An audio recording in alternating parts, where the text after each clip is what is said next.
inside the skull where the brain would fit, cranial cavity.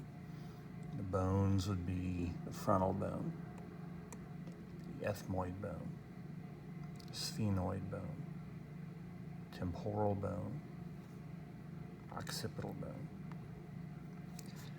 Parts of the ethmoid bone, got this raised ridge in the middle, that's a cristagalli. The other part on the side is called the cribiform plate. The sphenoid bone, you got this top part here in general, this major region is called the lesser wing of the sphenoid bone. And all of this down here is the greater wing. Got the optic canal, where the optic nerves go to the back of the eye. See the superior orbital fissure. That's a foramen ovale.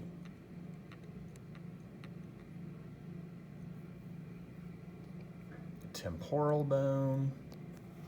Got this part right here is called the squamous portion. It's flat. All the rest of it's the petrous portion. Got the part of the sphenoid bone. You got the internal acoustic meatus. That's where the auditory or vestibulocochlear nerve enters. This big hole right here is the jugular foramen. Got one on either side. That big hole is called the foramen magnum. That's where the spinal cord attaches. And here's the one that's not color-coded.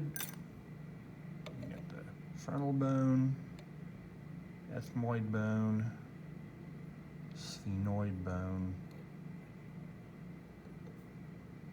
occipital bone, temporal bone.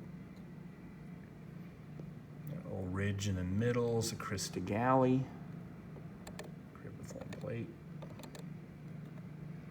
That's the lesser wing of the sphenoid bone, greater wing of the sphenoid bone. Optic canals would be right about there. This part right here is called the sella turcica. It's where the pituitary gland would sit. Foramen ovale.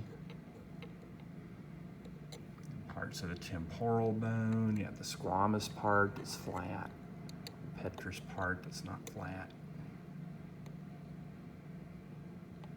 There's the internal acoustic or auditory meatus, jugular foramen. And part of it in the occipital bone, you have the big foramen magnum.